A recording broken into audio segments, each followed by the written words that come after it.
Hey everybody, it's Val and Hannah. It is time for another Q&A. In today's Q&A, we're going to answer the newest frequently asked question, which is, what is Hannah's new job? So some of you have probably seen in comments and videos or whatever that Hannah resigned from her job at her school and she's now working from home. So a lot of people have asked questions about what is her new job at home? Is she interpreting from home, or does she have a contract job, or what is she doing? And I think we've alluded to it a little bit. We've talked to our Crispies about it. Hannah's new job is to help me make videos and video content. In other words, content creation. I have been working by myself mostly. I mean, Hannah's been on the side helping a lot. On the weekends and stuff, but I've been working on video creation in terms of making videos. It will be 7 years. Oh yeah, it's 2022. Yeah. Wow. And throughout most of those 7 years, I had another job that I was working full-time, part-time part of the time, full-time part of the time, and then I got as our channel grew and I made more video content, I ended up working 2 full-time jobs. So one full-time job was my contract work and the other full-time job was content creation. At times I considered giving up content creation because obviously I needed a job to pay my bills. Many times. Yeah, I can't tell you how many times I said, I'm going to quit. I can't keep doing it. I was encouraged to continue to keep making content because I get wonderful messages about how our content helps people. I recently did a video about why are you here? Basically, the premise of the video is, why are you here? People are here for all different reasons. Some people are here for Jessica.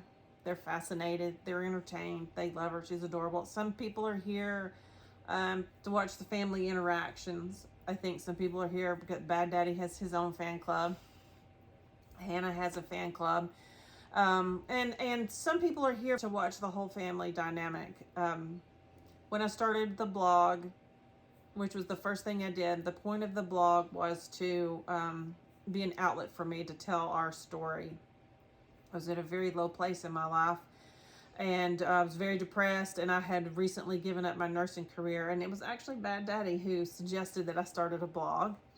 And I think that also, even the people in our community, people in our extended family, until you started the blog, had no inkling of the mountains you climbed. You know, it's all the effort and nobody knew. Nobody understood. Nobody knew except our immediate family how hard it had been, and really just how impactful Jessica's disabilities are on our everyday life. And I think like even our family who don't live with us didn't know the challenges we faced, and my work didn't understand that, and it's just hard until somebody reads about it or sees about it to kind of grasp everything. So as the blog grew and I connected with people who said, oh my gosh, you're just like me, or I totally understand what you're saying, I thought I was by myself. I thought I was alone in this journey and that nobody understood what I was going through. After initially telling our story of what we had been through, my goal for continuing forward with the blog and then the videos was to show that even when everything else fails or you think it has failed and you have a child who is dependent and will never be on their own or have a job or whatever, when they're going to live with you forever and things are hard, you can still have a joyful life. And that doesn't mean it's not hard. It doesn't mean there aren't challenges all the time. It is hard, and there are challenges. It is hard every day. We construct our everyday and our conversations every day. Things we say out loud, things we whisper, and things we sign or whatever. Every moment of every day is constructed in a way to encourage peace and harmony and lower stress and frustration for everybody. I want to be, or I wanted to show other families who are in similar situations, and maybe their child is younger, It can be okay. It's not scary. It doesn't have to be scary. I wish I have had somebody that I could have watched and looked up to and go, oh, that's not that bad. I just thought at first it was just going to be the end of the world because we didn't have any other options, and nothing turned out like I thought it was going to. And we've created us a very pleasant life, and we're happy. A good life. Yeah. So anyway, as this grew and I wanted to continue to make content, I had to eventually work less on my contract job, work more on content creation. And I think some of you knew a few years ago I started the subscriber group we call Club Crispy. And the point of that was to create a little bit of income so that I could back away from my other job and continue to make content because I was stretched so thin. Mm-hmm. It was a hard time. It was a very hard time. It's a difficult transition to make, and you face a lot of criticism when you make that kind of a move because people judge you on your motivations and why you're doing things. But you know what motivates me is the individual messages that I get from people who say, you saved my life. Now, I have a hard time understanding that. Like, I don't say that in a way to brag or in a way to, because I'm not in their shoes and I don't understand how me telling my story saves them. But I've heard it time and again from people who say, I was at my lowest of lows and I found y'all and it saved me. And other parents who reach out to me and say, seeing your story gives me hope. It lets me know I'm not alone, and that's why we're here. That's why we're here. Those private messages that I would get inspired me to keep going, even on the days where I'm like, I'm done, I'm not doing it anymore. I had periods of time where I would just quit posting and I would tell Hannah, I'm not going to do it anymore. And then the next day, it seemed like you would get a message like that. Yeah, I think a lot of people could sense it when I would withdraw and pull back. People would sense that there was something going on, and they would reach out to me. They would help me by letting me know, hey, you're making a difference and you're important to me, and please don't stop what you're doing. So we have our fair share of critics and haters, and that's okay. That's okay. A lot of them just don't understand, and that's why they're critical. And the more criticism we get, the more I know we have more to teach. Yeah. And it inspires me. So, over the past year, it's been almost a year, I've been creating content full time. It's not been quite a year yet. Not yet. But I have worked 7 days a week, 10 to 12 hours a day. Sometimes 14. Sometimes more. To do that, I've neglected our health, like our mental, dietary habits, health. Mental breaks for me, the house, everything, family. I mean, literally everything. Yeah, because it takes every minute. When you're doing it by yourself, it took every minute of every day. It did. And so, Hannah, who has insinuated but hasn't talked about it, and we're not going to talk about it right now, has a history of health issues. The physical strain of her job was significant, and the risk of health issues because of COVID and being at school is significant.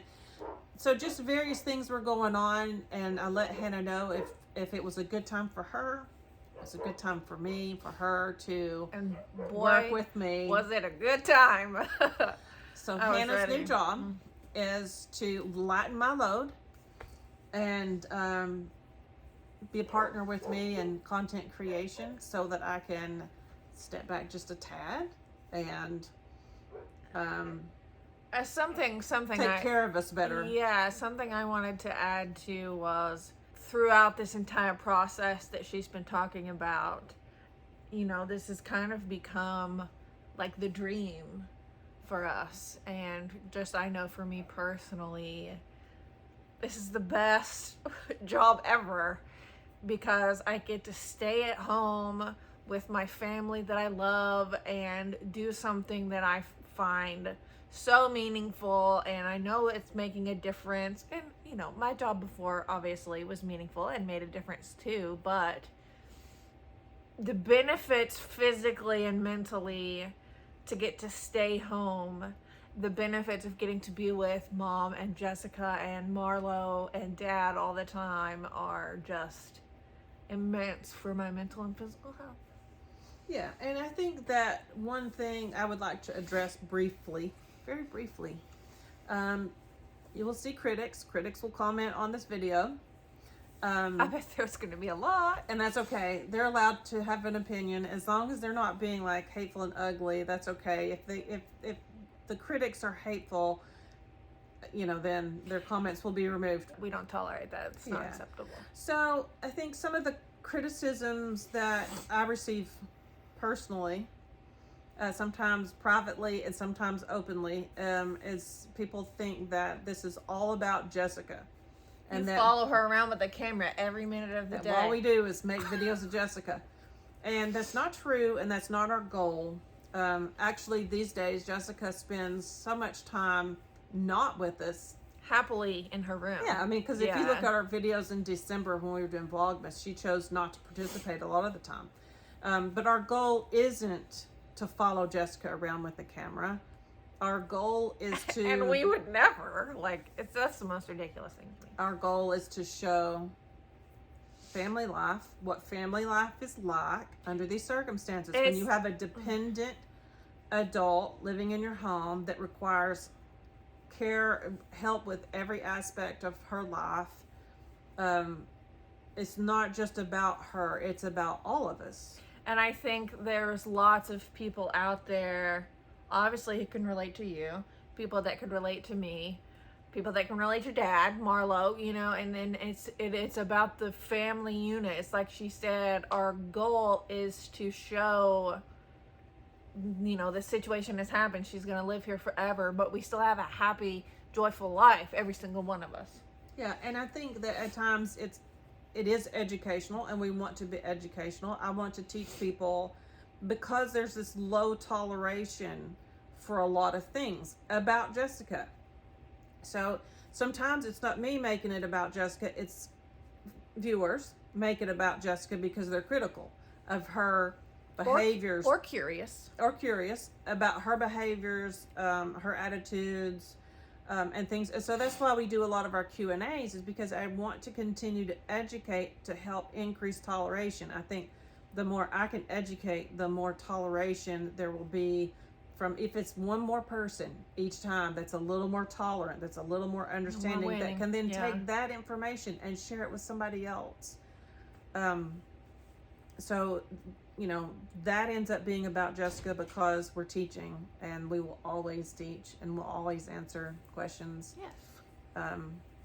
And people that criticize about Jessica's lack of independence, or that we do too much for her or whatever, they don't know. They don't live here, and that's okay. We know that. We have people close to us that didn't understand, don't understand, or are just learning to understand the challenges, and that's okay. It's not, my whole life, when somebody's been critical to my face, I would just say, look, you don't live in my house, you don't know. So anyway, we're team Hannah, me, Jessica. Yay. And then we conclude in there Marlow and Bad Daddy and the whole extended family. We're a team. And so we're here for a while, and we're here to stay. We are here to stay. One more thing about Hannah that I want to address. One of my goals in bringing Hannah in is to increase the accessibility of our content. So Hannah, this fits in with her degree at school. She has a degree in education, and it's specifically sign language interpreting, but so she has this education in interpreting stuff for somebody else, making things accessible for. So Hannah's going to be working on improving our captioning, which captioning on YouTube is there, but it's not easy, and we've still got to figure that out completely, but we'll get there. But she's also going to start managing alt text and accessibility image descriptions and stuff like that. Also, I wanted to say, if you are deaf or hard of hearing, or visually impaired, or if that's the wrong thing to say, please let me know. Anything, and there's something specific I or we could do to make this more accessible for you, please let me know. And I know one thing already, because people have been letting us know. And one thing people mention a lot is I need to talk louder. we need a microphone. Yeah. We need a microphone. So we're going to try to invest in some microphones. We're so working that, on it. It's, accessibility is a top priority for us. Yeah. So we're going to be researching microphones so we can have better audio. I think that will help people who might not necessarily use captions all the time, but struggle to hear us for one reason or another. I think it varies on devices. I think phones are fine, but when you put it on the TV, some people watch us on a TV, and it's harder to hear on a TV. So anyway, questions, comments, put them below. Yes. If people are mean or rude, ignore them. It's okay. It's okay. We'll manage.